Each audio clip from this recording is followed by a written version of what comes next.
आर्थिक अनुशासनको जबसम्म एउटा श्वेत पत्र एउटा नीति निर्देशन सदनबाट पास हुँदैन, यो देशको अर्थतन्त्र भगवानले पनि बचाउँदैन, पशुपतिनाथको देश हो, पशुपतिनाथ या मुक्तिनाथले पनि बचाउन सक्दैन। हामी आफै दुर्घटनाको कारण हो। यसको दुर्घटनाको कारण अहिलेको राजनीतिक नेतृत्व हुन्छ। तीनटा गाडी अगाडि पछाइरहेपछि के त्यो भिआइपी कल्चर हुन्छ कि एउटै गाडीमा पिएसओ राखेर जान मिल्दैन? एउटा सल्लाहकार नियुक्ति गर्दाखेरि भन्दाखेरि राज्य मन्त्री स्तर हुन्छ, तर त्यसमाथि 5 लाख रुपियाँ महिना खर्च हुन्छ। त्यसमा त 5 लाखमा कति गरिबको सिट अमल दिन सकिन्छ? यो हामी के गर्न खोज्या हो? के हामी गणतन्त्र यही लुटतन्त्र बनाउनको लागि ल्याएकै यो सभामा गउँदै? गणतन्त्र भनेको जनतन्त्र हुन्छ, जनताको तन्त्र हुन्छ। गण मतलब जनता, तर यो नेतातन्त्र हो। यो नेतातन्त्रबाट अर्थतन्त्र डुब्न लागेको छ। आफ्नो मान्छेबाट देश चलाउन खोजिरहेछ, राम्रो मान्छेलाई देशबाट भगाउन खोजिरहेछ या देशमा दबाएर राख्न खोज्नु भएको छ। यसले देश धान्न सक्दैन। हामी सबैले भन्छौँ राजनीतिक दुर्घटना हुन्छ, आर्थिक क्राइसिस छ, तर आर्थिक समाधानको कुनै उपाय हामी चाल्दैन। आर्थिक समाधानको एउटै उपाय छ कि साधारण खर्च घटाऊ, पुँजीगत खर्च बढाऊ। मेरो मध्य प्रदेश जम्मा 8 जिल्लाको हो। 8वटा सिडिओले 8 जिल्ला सञ्चालन गर्छ, तर प्रदेशको मन्त्री 15 जना चाहियो। प्रोटोकलमा सिडिओ भन्दा माथि चाहियो, सिक्युरिटी पनि चाहियो, गाडी पनि चाहियो, ड्राइभर पनि चाहियो, सब चिज चाहियो। पोलिटिकल लुटतन्त्र हो। हामी व्यवस्थालाई दोष दिन्छौँ, तर व्यवस्था होइन, यहाँको व्यक्ति दोषी हो, यहाँको नेतृत्व दोषी हो। निर्धारण निमुखाहरूको लागि राज्य अभिभावकको रूपमा उभिनु पर्ने ठाउँमा न्यायको माग गर्दै आएका मिटर ब्याज पीडितहरूलाई सरकारले हिजो जुन निर्मम ढङ्गले आक्रमण गरेको छ त्यसको म निन्दा र भत्सना गर्न चाहन्छु। गरिबहरूको अथवा सर्वहारा वर्गको अधिनायकत्व स्थापना हुनेछ, स्थापना गर्नेछौँ भन्ने सपना बाँडेको थियो। त्यो सपना बाँड्ने पार्टी र उसको नेतृत्वमा अहिले चाहिँ सरकार छ, तर यति नै बेला यो गरिब र निमुखाहरूमाथि यस प्रकारको बर्बर आक्रमण किन भइराखेको छ? उनीहरूको मागलाई समयमै सरकारले सम्बोधन गरोस्, अन्यथा एउटा जिम्मेवार राजनीतिक पार्टीको नाताले राष्ट्रिय प्रजातन्त्र पार्टी उनीहरूको साथमा सडक सङ्घर्षमा जाने कुरा समेत घोषणा गर्न चाहन्छु। मुगलिन नारायणगढ खण्डको पुल बनाउनको लागि पहरो फुटाउन 6 महिना अगाडि पठाएको फाइल, विस्फोटक पदार्थ चाहियो भनेर मागिएको फाइल न गृह मन्त्रालयमा फेला पर्छ न रक्षा मन्त्रालयमा फेला पर्छ। त्यो फाइल कहाँ फेला पर्यो? त्यो फाइल भारतीय दूतावासमा फेला पर्यो। विस्फोटक पदार्थ मागेर गरेको फाइल। के हामीले विस्फोटक पदार्थको लागि माग गर्दा फाइल नै पठाउनुपर्छ? नेपाल त अन्तर्राष्ट्रिय प्रतिद्वन्द्विताको मैदान भन्यो सभामुख महोदय। नेपाल एउटा आत्मनिर्भर देश हो, स्वतन्त्र देश हो, सदियौँ लामो यसको स्वतन्त्रताको इतिहास छ। त्यो सेनाले आफ्नो देशलाई चाहिने विस्फोटक पदार्थ पनि उत्पादन गर्न नसक्ने अवस्थामा राखिरहनु यो रक्षा मन्त्रालयको पनि गैर जिम्मेवार कुरा हो। त्यस कारणले भौतिक योजना मन्त्री र रक्षा मन्त्रीले यो सदनमा आएर प्रश्न यो दुईटै विषयमा चाहिँ स्पष्ट जवाब दिनको लागि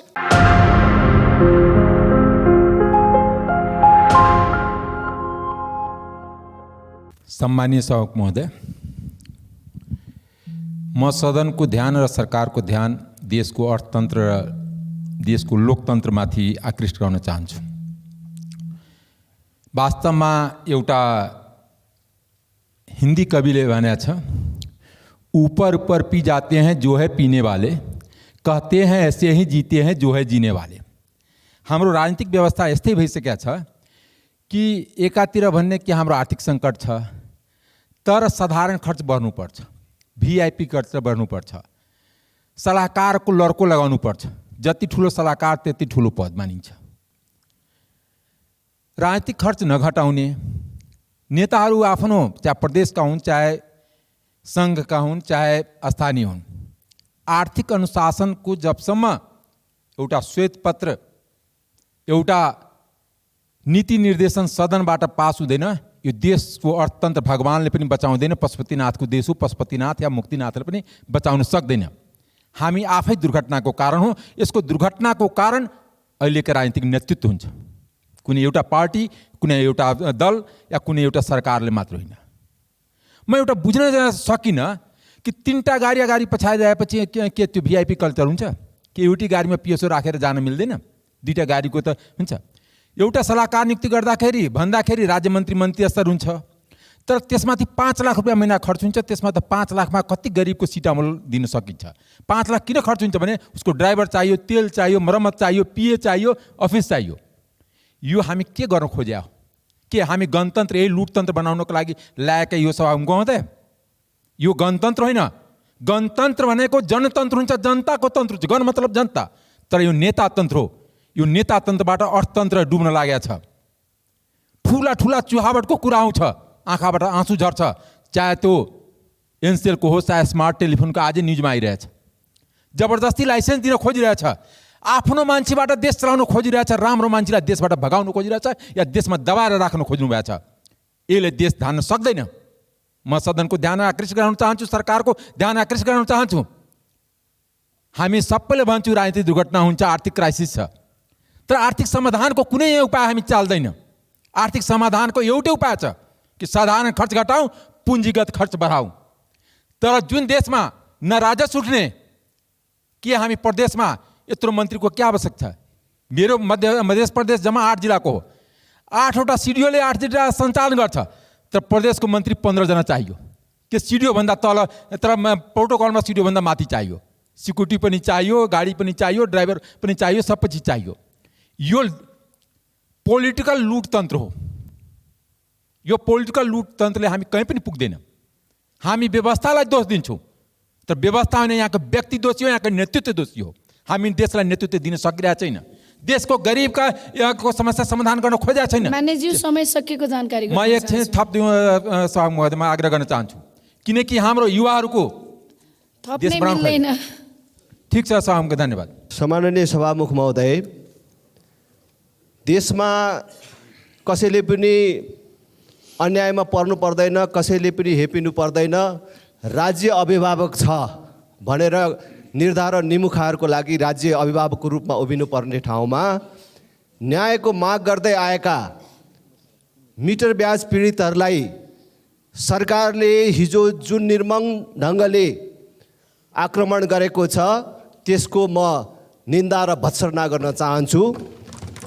यति बेला तिनीमुखा मानिसहरूमाथि आक्रमण भएको छ, जुन बेला यस्तो सरकार छ जसले समाजमा गरिबहरूको अथवा सर्वहारा वर्गको अधिनायकत्व स्थापना हुनेछ, स्थापना गर्नेछौँ भन्ने सपना बाँडेको थियो।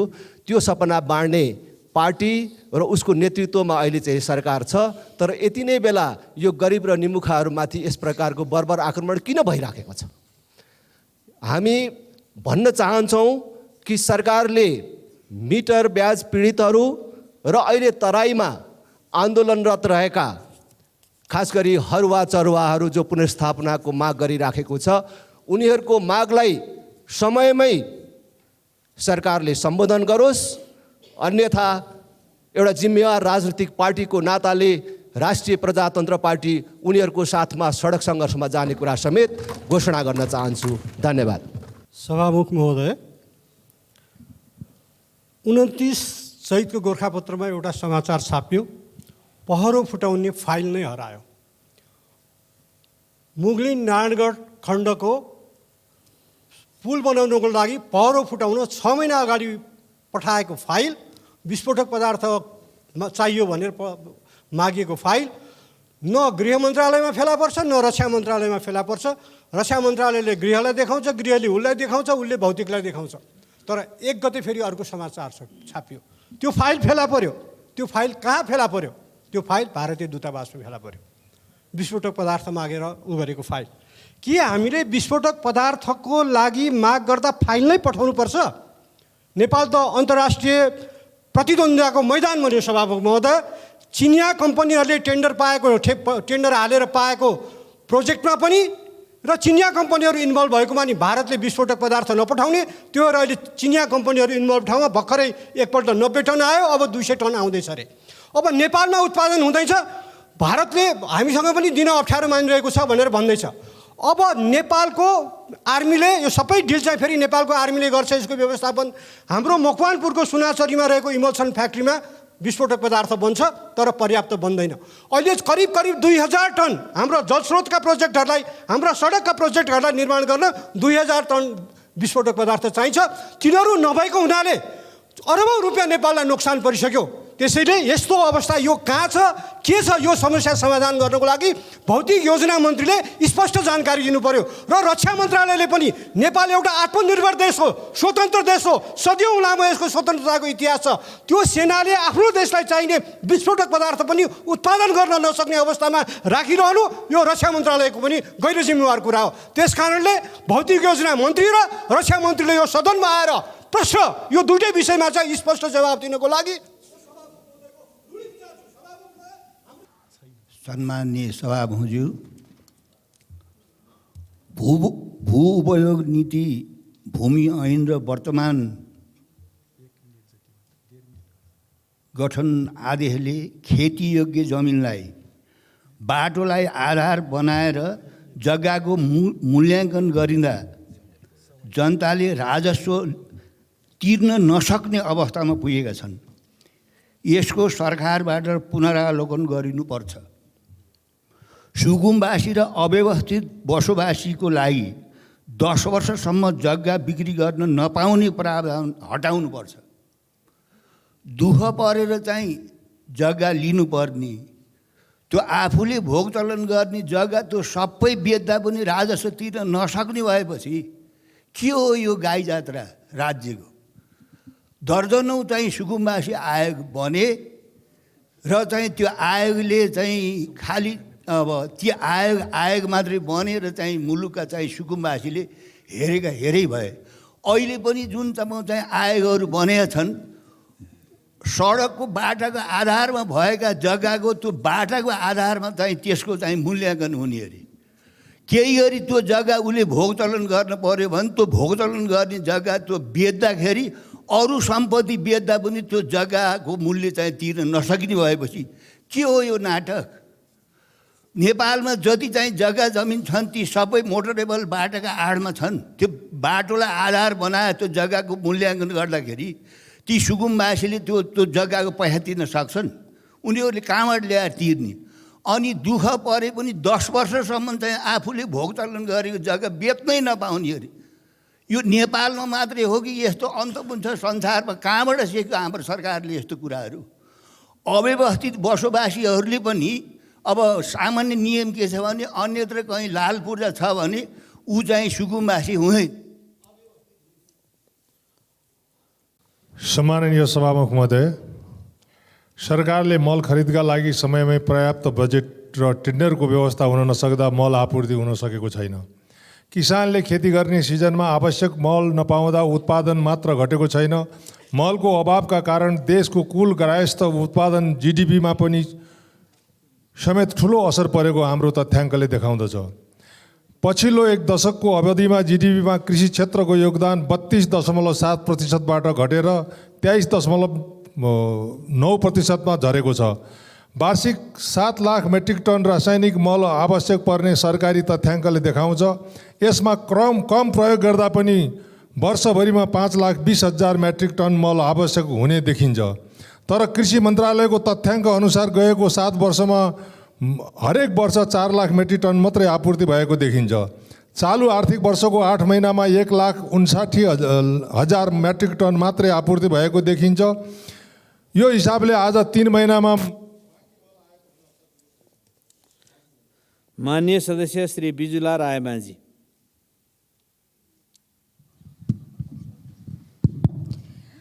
सम्माननीय सभामुख महोदय, म आज हाम्रो देश नेपालका युवाहरू 18 वर्षदेखि 40 वर्षभित्रका युवाहरू नेपालमा बस्ने वातावरण कहिलेदेखि हुन्छ भन्दै सरकार समक्ष यो प्रश्न गर्न चाहन्छु। साथै एकै दिन शिलान्यास गरिएका पालिका स्तरका 15 शय्याका अस्पतालहरू कुन कुन अवस्थामा छन् यो सम्बन्धित मन्त्रालयलाई ध्यान आकर्षण गराउन चाहन्छु, किनभने स्वास्थ्य नै धन हो। गाउँका बिरामीहरूले कमसेकम आफ्नो पालिकामा गएर आफ्नो स्वास्थ्य उपचार गराउन पाउने हकको सुरक्षा गरियोस्, यो जोरदार माग गर्दछु। साथै वैदेशिक रोजगारबाट फर्किएर नेपालमा केही गर्छौँ भन्दै आएका युवाहरूले गरेका व्यवसायहरू धराशायी हुँदैछन्। तिनीहरूको लागि सुरक्षित व्यवसायको लागि के योजना छ? मान्य सदस्य श्री विद्या भट्टराई। सम्माननीय सभामुख महोदय, सिद्धार्थ राजमार्ग अन्तर्गत छोरेपाटन बिरौटा सडक खण्डको जम्मा 1.8 किलोमिटर सडक निर्माणका लागि रामसागर बिल्डर्सलाई ठेक्का प्रक्रिया अगाडि बढाएको थियो। धुलाम्मे सडक र निर्माण कार्यमा भएका अवरोधहरूले यहाँका बासिन्दाहरू र विदेशी पाहुनाहरूको स्वास्थ्य समस्या र दैनिक आवत जावतमा कठिनाई भएको विषयमा पटक पटक ध्यानाकर्षण गरिएको छ, तर कुनै सुनवाई भएको छैन। स्थानीय तहका जनप्रतिनिधिहरू सहितको छलफलमा राइट अफ वे क्लियर गर्ने प्रतिबद्धता गरियो, तर अहिलेसम्म भएको छैन। 4 वर्षदेखि रोकिएको यो सडक निर्माणको काम तत्काल सुचारू गर्नका लागि म सरकार समक्ष ध्यानाकर्षण गर्न चाहन्छु। त्यसै गरी सभामुख महोदय, सामान्य तुवालोको कारण पोखरा अन्तर्राष्ट्रिय विमानस्थल करिब 3 दिन अवरुद्ध भयो। यसले हजारौँ यात्रुहरू अलपत्र पर्नुभयो। यस सवालमा सरकारको गम्भीरताका साथ ध्यानाकर्षण गर्दै के कारणले विमानस्थल सञ्चालन हुन सकेन यसका बारेमा सदनमा जानकारी गराउन समेत अनुरोध गर्दछु। धन्यवाद। मान्य सदस्य श्री बिना लामा। सम्माननीय सभामुख महोदय, आज म विशेष गरी सडक डिभिजन नुवाकोट हाकिमसँग कुरा गर्दाखेरि किमताङफेदीको पुल बन्नै आँट्दाखेरि अथवा त्यहाँ टेन्डर प्रक्रियामा पठाउँदाखेरि चाहिँ अर्थमन्त्रीज्यूद्वारा रोका गरिएको भन्ने खबरलाई किन अर्थमन्त्रीज्यूले जुन 3वटा गाउँपालिका जोडिने पुललाई टेन्डर प्रक्रिया पठाउन रोकियो, त्यो प्रश्न गर्न चाहन्छु। भने जुन अहिले गृहमन्त्रीज्यूलाई विशेष गरी यो सुरक्षा व्यवस्था केवल उहाँहरूको सुरक्षा निकायको एसपी डिएसपीको श्रीमतीहरूलाई मन्त्रीहरूलाई भेट्न या त उहाँहरूको छोराछोरीलाई स्कुल पुर्याउन मात्रै हो कि त्यहाँको गाउँका सोझा जनताहरूलाई पनि हो? जनताहरू अहिले कानको आफ्नो लगाइएको जुन उनीहरूले लगाएको मुद्राहरू छिनेर लग्दाखेरि पनि सुरक्षा निकाय पुग्न सकेको छैन। तुरुन्तका तुरुन्त 3वटा गाउँपालिकामा विशेष गरी रुबी भ्याली, गङ्गा जमुना र नेत्रवतीमा चाहिँ सुरक्षा व्यवस्था मान्य सदस्य श्री विनिता कुमारी सिंह।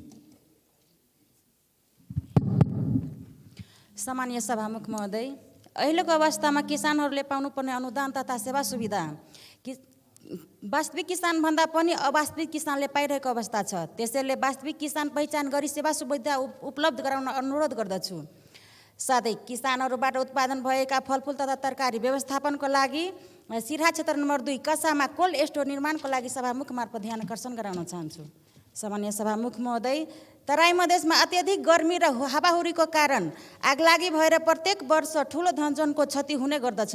यसलाई न्यूनीकरण गर्न पूर्व तयारीको लागि उपयुक्त तालिम तथा आगो नियन्त्रक साधकहरू उपलब्ध गराइदिनु हुन अनुरोध गर्दछु। साथै आगो नियन्त्रणको लागि स्थानीय तहमा फायर फाइटर टोली र दमकलको व्यवस्थाको लागि सभामुख मार्फत ध्यान आकर्षण गराउन चाहन्छु। हस्त, धन्यवाद। माननीय सदस्य श्री विनोद कुमार चौधरी। सभामुख महोदय, 50 वर्षदेखि बर्दघाट सुस्ता पश्चिमको निरन्तर पीडा, आक्रोश, उपेक्षा तथा चरम दरिद्रताको कुरा म यहाँ राख्न गइरहेको छु।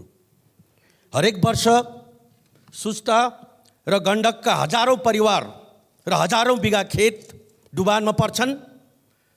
अरबौँको नाश हुन्छ धनजनको। भारत र नेपालका बीचमा ती 50 वर्ष पुराना जीर्ण भएका संरचनाहरूलाई पुनर्निर्माण गर्ने बारेमा कुनै दुविधा छैन। एग्रिमेन्टहरू पटक पटक तयार पारिन्छन्। प्रधानमन्त्रीको आसन्न भ्रमणको बेलामा यो अत्यन्तै महत्त्वपूर्ण एजेन्डाका रूपमा प्रवेश गरोस् र एउटा समग्र सधैँको लागि यो 50 वर्षदेखि थुप्रेर बसेका यस्ता गण्डक मात्र नभइकन कोशिका पनि यस्तै प्रकारका समस्याहरू छन्, त्यसको एउटा समाधानको स्पष्ट खाका बाहिर आओस् भन्ने कुरा राख्न चाहन्छु। 15 मेगावाटको सूरजपुरा पावर प्लान्ट केवल 3 मेगावाटको क्षमतामा छ। माननीय सदस्य श्री वीरबहादुर बलायर। सम्मानीय सभामुख महोदय, यो सुदूरपश्चिमको राजधानी कसले बनाउने हो? तत्कालीन प्रदेश सभाले को 2/3 चाहिँ गोदावरी नगरपालिकामा भन्यो।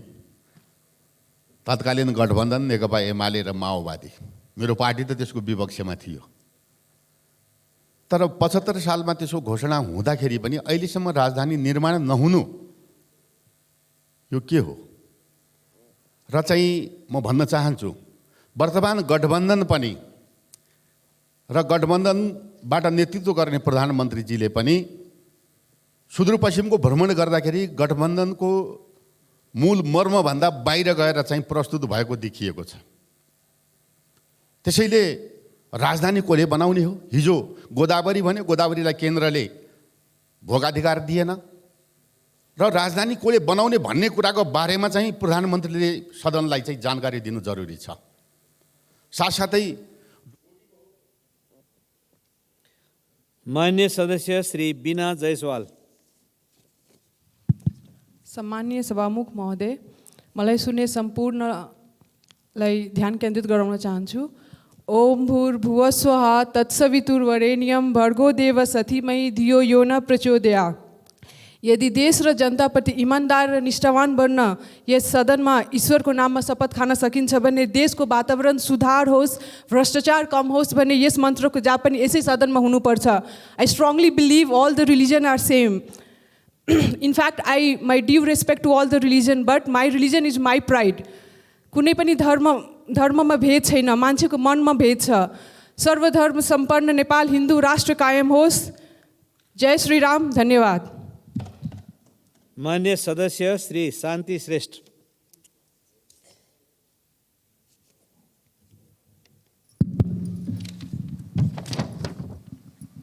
सम्माननीय सभामुख महोदय, शिवपुरी नागार्जुङ राष्ट्रिय निकुञ्ज आसपासमा रहेका नागार्जुङ नगरपालिका, तारकेश्वर, गोकर्णेश्वर, बुढा नीलकण्ठ, शङ्खरापुर, कागेश्वरी, मनहरा, टोखा नगरपालिका साथै नुवाकोटको शिवपुरी र ककनी गाउँपालिकामा जङ्गली जनावरहरूको आतङ्क बढेको छ। उक्त नगरपालिकाहरूमा वन्यजन्तुहरूले किसानलाई धेरै दुःख दिएको छ। किसानको बाली नाली बँदेल दुम्सी बाँदरले नष्ट गरेको छ भने घरपालुवा जनावर पशुपन्छी र मानिसहरूमाथि चितुवाको आक्रमण बढेको छ। निकुञ्ज वरपर रहेका मानव बस्ती असुरक्षित भएको छ। निकुञ्ज वरिपरि तारबार जाली गरी जनताको सुरक्षा दिनको लागि सभामुख मार्फत सरकारको ध्यान आकर्षण गराउन चाहन्छु। धन्यवाद। माननीय सदस्य श्री शिशिर खनाल। सम्माननीय सभामुख महोदय, समयमै पाठ्यपुस्तक पुगेको समाचारले खुसी छु। केही गाँठो फुकाउँदै सहकार्य गर्न पाएका शिक्षा मन्त्रालय र जनक शिक्षासँग जोडिनु भएको सबैलाई धन्यवाद पनि भन्न चाहन्छु। सभामुख महोदय, गत साता तनहुँ क्षेत्र नम्बर 1 का विभिन्न टोल बस्ती पुग्दै गर्दा 2048 सालदेखि सुरु भएका तर सम्पन्न हुन नसकेका सडकहरूको बिचल्ली र तिनले निम्ताएका अप्ठ्यारोहरूले गर्दा स्थानीय बासिन्दाले सामना गर्नु परेको चुनौती अनुभव गर्ने मौका मिल्यो। वर्षौँदेखि धुलो खाएर बाँच्नु परेका बासिन्दाले ठेक्का लागेर पनि काम अगाडि नबढेको चन्द्रावती सम्झुर पोखरी छाप सडक लगायत कालीमाटी कुन्छा सडक, बाईसागर थानी खातान सडक, भानु जन्मस्थलसँग जोडिएको भानुमार्ग, भिसी मार्ग लगायतका थुप्रै सडकहरू व्यवस्थित छैनन्। सम्माननीय राष्ट्रपति निर्वाचित तथा पटक पटक मन्त्रीहरू पठाउन सफल क्षेत्रको त यस्तो हालत छ भने अरू ठाउँको के होला? यी सडकहरूको काम तुरुन्त अगाडि बढोस् र काम नगर्ने ठेकदारलाई तुरुन्त कारबाही गर्ने मेरो माग छ। धन्यवाद। माननीय सदस्य श्री सन्तोष चालिसे।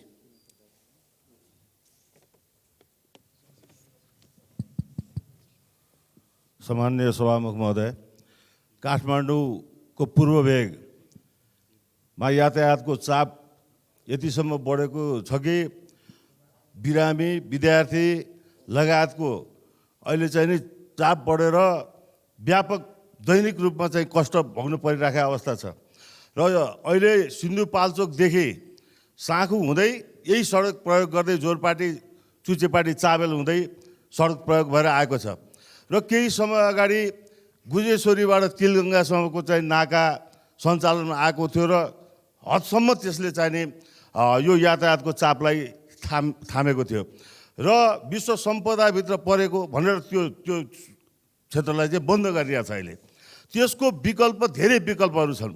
त्यसलाई सुरुङ मार्गको रूपमा दिन सकिन्छ र एयरपोर्टको चाहिने पश्चिम कुनाबाट पनि छोटै रूपमा तिलगङ्गा जोड्ने सडक खोल्न सकिन्छ। तर सरकारको ध्यान यतातिर छैन। अब सडक सञ्जाल चाहिँ दैनिक रूपमा चाहिँ दुःख पाउँदै जनताहरू चाहिँ गइरहेका छन् र म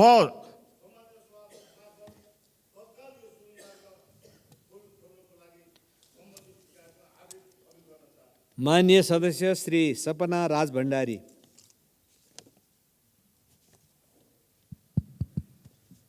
सम्माननीय सभामुख महोदय, एयर क्वालिटी इन्डेक्सका अनुसार काठमाडौँ वर्ल्डको पहिलो पोल्युटेड सिटीको रूपमा परेको छ। वायु प्रदूषणको कारण आज प्रत्यक्ष रूपमा जनस्वास्थ्यमा असर परिरहेको छ। घर घरमा खोकी, दम, घाँटीका तथा अन्य रोगहरूका बिरामीहरू बढ्दैछन्। त्यसैले सभामुख महोदय, म आज यस गर्मीमय सदन मार्फत नेपाल सरकारलाई त्यसको न्यूनीकरण गर्न तत्काल एक्सनमा जानका लागि ध्यान आकर्षण गर्न चाहन्छु। धन्यवाद। जय नेपाल। माननीय सदस्य श्री सरस्वती बजिमय।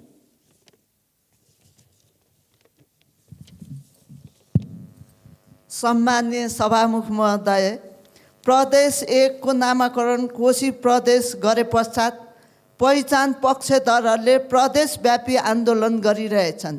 यसलाई बेलैमा शान्तिपूर्ण ढङ्गले पहिचान पक्षधरहरूलाई वार्तामा ल्याएर समस्याको समाधान गर्न सभामुख मार्फत सरकारको ध्यानाकर्षण गराउँदछु।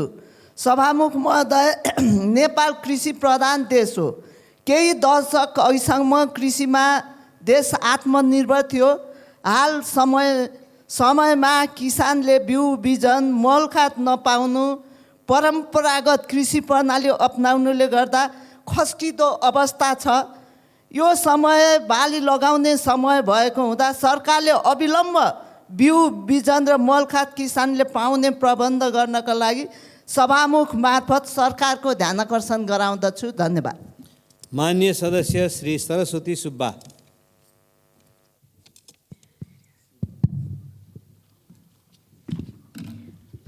सम्माननीय सभामुखज्यू, आफ्नो अधिकारका लागि स्वतन्त्रपूर्वक आवाज उठाउन पाउनु सबै नागरिकका लागि लोकतान्त्रिक गणतन्त्रले दिएको उपहार हो। देशमा कसैले ठगिन पर्दैन, हेपिन पर्दैन। निर्धय र कमजोरको लागि राज्य अभिभावक हो भन्ने उखान सानो छँदाखेरि सुनेको थिएँ।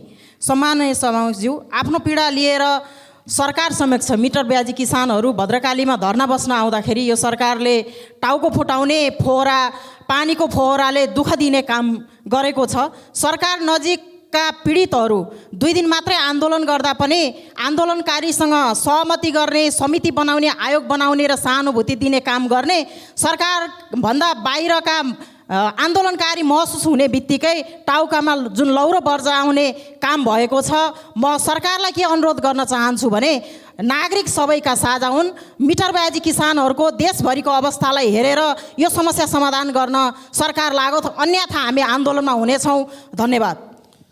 माननीय सदस्य श्री सुमना श्रेष्ठ।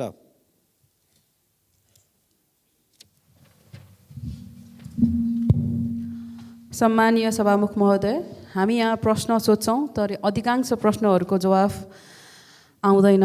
कुनै प्रश्नहरूको सम्बन्धित मन्त्रीबाट जवाफ आउँछ तर आश्वासन दिने पाराको मात्रै आउँछ। सदनमा उठ्ने प्रश्नहरूको राम्ररी अभिलेख हुनु पर्यो, प्रश्न उत्तरको अभिलेख हुनु पर्यो। सम्बन्धित मन्त्रीज्यूहरूबाट सोधिएका प्रश्नहरूको उत्तर आयो कि आएन भनेर रेकर्डमै बस्नु पर्यो। प्रश्नै गलत छ वा पूर्वाग्रही छ भनेर त्यो पनि भन्नु पर्यो कारणसहित। जवाफ दिन तयारी र तथ्याङ्क चाहिन्छ, त्यो म बुझ्छु, तुरुन्तै दिन सकिँदैन पनि, तर कहिलेसम्म सकिन्छ भनेर भन्न पनि पर्यो र घरिघरि ताकेता गरिरहनु नपर्ने गरी आउनु पर्यो। मेरा थुप्रै नयाँ प्रश्नहरू थिए तर पुरानै प्रश्नहरूको जवाफ नआएकोले म नयाँ सोध्दिनँ, पुरानै दोहोऱ्याउँछु। मिटर ब्याज पीडितहरूको आन्दोलन काठमाडौँमा भइरहेको छ। हिजो मुठभेड पनि भयो। स्थानीय र प्रदेश निकायबाट माग सम्बोधन गर्न कानुन पर्याप्त नभएको हो कि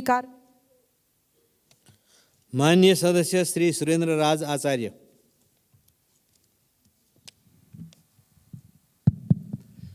सम्मानीय सभामुख महोदय, नागरिकता विधेयक गत वर्ष संसदका दुवै सदनले पेश गर्दा तत्कालीन राष्ट्रपतिबाट प्रमाणीकरण हुन सकेन।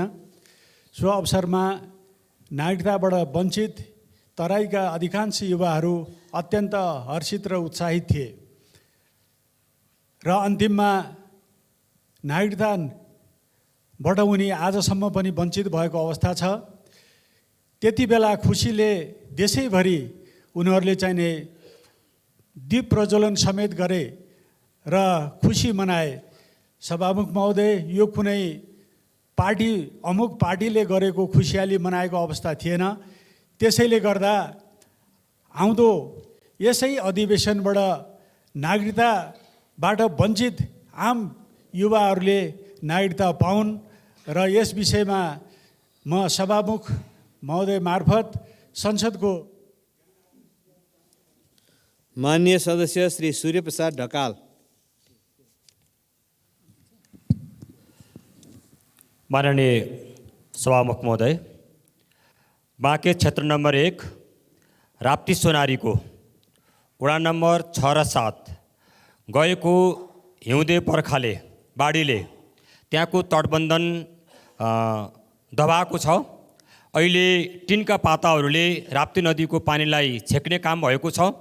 बर्खा सुरु हुनुभन्दा अगाडि नै राप्ती नदीको पन्दादेखि देउपुरासम्मको तटबन्धन हामीले बर्खा सुरु हुनुभन्दा अगाडि नै सम्पन्न गरेनौँ भने राप्ती सोनारीको 6 र 7 नरेनापुर गाउँपालिकाको 6वटै वडा डुमानमा पर्ने र राप्ती नदीले बहाव परिवर्तन गर्ने खतरा भएको हुनाले म सभामुख मार्फत सरकारको ध्यान आकर्षण गर्न चाहन्छु। हस्, धन्यवाद।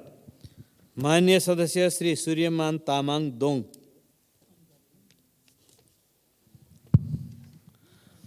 सम्मान्य सभामुख महोदय, काभ्रे 1 नम्बर क्षेत्र चौरी खोला, सुनकोशी नदी, रोसी र कोखजोर र बागमतीको बिचमा पर्दछ।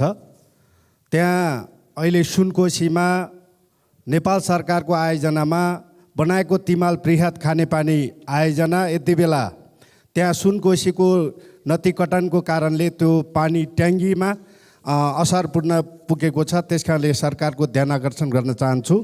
दोस्रो, सुनकोशी तेस्रो आयोजना ढिलै भएको अनुभूति गरेका छ त्यहाँका जनताले। त्यसकारणले त्यसको नेपाल सरकारको ध्यान आकर्षण गर्न चाहन्छु। अनि कोखजोर खोला साथै महाभारत खानी खोला बर्खाको समय भयो, सडक छैन। त्यसकारणले त्यहाँको जनताले बिरामी हुँदा एम्बुलेन्स चढ्ने जोखाल्का चढेर काठमाडौँमा आउने व्यवस्थासम्म छैन। त्यसकारणले ती विषयवस्तुहरूलाई नेपाल सरकारको ध्यान आकर्षण गर्न चाहन्छु सभामुख महोदय मार्फत। साथै अहिले कृषि प्रधान देश। माननीय सदस्य श्री सोनु मुर्मू।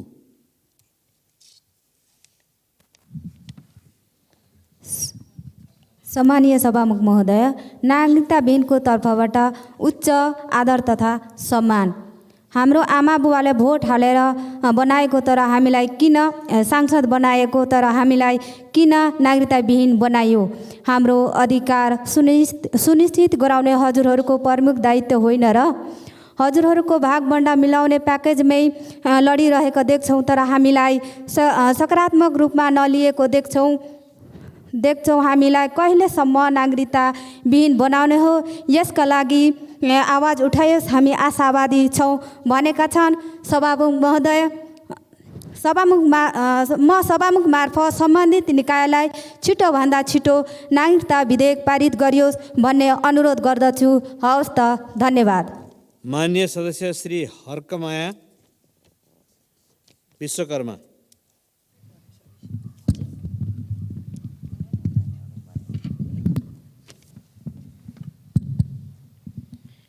सम्माननीय सभामुखज्यू, हाम्रो नेपालमा संविधान जारी भएको आज अहिलेसम्म 7 वर्ष पुगिसकिसक्यो। संविधान कार्यान्वयन भएर अहिले पनि देशमा म नेपालको नागरिक भएर बाँच्न पाऊँ भनेर अहिले पनि नागरिकहरू आन्दोलित हुनुहुन्छ, पीडादायक अवस्थामा हुनुहुन्छ। संविधानको धारा 2:10 कुनै पनि नेपाली नागरिकलाई नागरिकता प्राप्त गर्ने हकबाट वञ्चित गरिने छैन भनेर उल्लेख गरिएको छ। तथापि पनि जन्मसिद्ध नागरिकता पाएका बुवा आमाका छोराछोरी, बुवाको जन्मसिद्ध छ, आमाको वंशजको नागरिकता छ, तर पनि त्यस्ताका छोराछोरीले अहिलेसम्म नागरिकता नपाएर उहाँहरू आफ्नो सर्टिफिकेटलाई आफ्नो हातमा झोलामा राखेर हिँडेर उनीहरू स्वास्थ्य, शिक्षा, रोजगारबाट वञ्चित भइरहेको अवस्था छ। यो अवस्थामा सरकारको ध्यान आकर्षण होस् सम्माननीय सभामुख मार्फत भन्दै म जोरदार माग गर्न चाहन्छु। माननीय सदस्य श्री हितराज पाण्डे।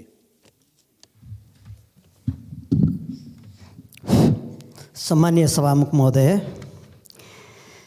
हामी अहिले अत्यन्त गम्भीर भइरहेका छौँ।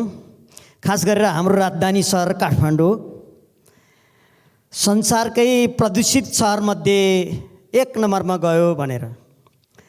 यसकारणले प्रदूषण नियन्त्रणको लागि डडेलो सँगसँगै हामीले फोहोर व्यवस्थापन र दीर्घकालीन विषयवस्तुमा हामीले ख्याल गर्नुपर्ने आवश्यक छ। यसका लागि म सम्मानीय सभामुखज्यू मार्फत सरकारको गम्भीर ध्यान आकर्षण गराउन चाहन्छु।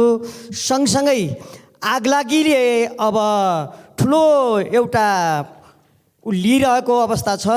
यसको नियन्त्रणको लागि पनि विपद व्यवस्थापनसँग पूर्व तयारीको लागि पनि म सरकारलाई ध्यान आकर्षण गराउँछु। धन्यवाद। माननीय सदस्य श्री हेमराज राई।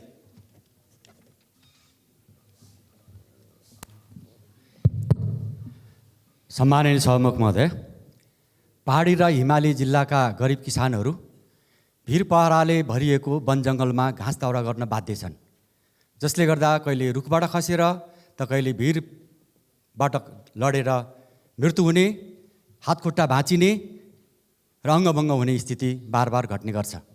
तर त्यहाँ हाडजोनीको कुनै अस्पतालहरू नहुने हुनाले सयौं कोस टाढा सहरी अस्पतालहरू जान बाध्य छन्। त्यसैले म सरकारसँग माग गर्न चाहन्छु, पहाडी र हिमाली क्षेत्रहरूमा हाडजोनीका अस्पतालहरू सञ्चालनमा ल्याइयोस्। यसै सन्दर्भमा पहाडी जिल्ला भोजपुरको जिल्ला अस्पताललाई 50 शय्याको बनाएर त्यहाँ पनि हाडजोनीको अस्पताल, हाडजोनीको विभाग सञ्चालन गर्नको लागि म माग गर्न चाहन्छु। धन्यवाद। माननीय सदस्य श्री ज्ञानु बस्नेत सुवेदी।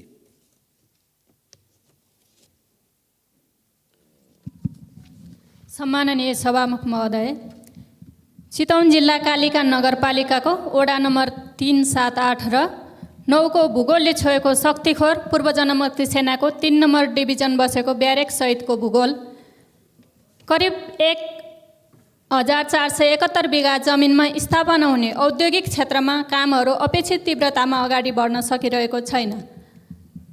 करिब 1,10,000ले प्रत्यक्ष रोजगारी र थप 5 लाखभन्दा बेसीले अप्रत्यक्ष रोजगारी सिर्जना हुने यो औद्योगिक ग्राममा कृषि उपकरण, विद्युतीय सामान, सोलर प्यानल, अस्पतालका फर्निचर, औषधि निर्माण सामग्री, काष्ठजन्य उत्पादन र कृषिमा आधारित उद्योग लगायत अन्य महत्त्वपूर्ण उद्योग रहने देशकै लागि अति नै महत्त्वपूर्ण परियोजना हो। सभामुख महोदय, सम्माननीय प्रधानमन्त्री पुष्पकमल दाहाल प्रचण्डजीको दोस्रो कार्यकालमा यो परियोजना घोषणा भएको हो।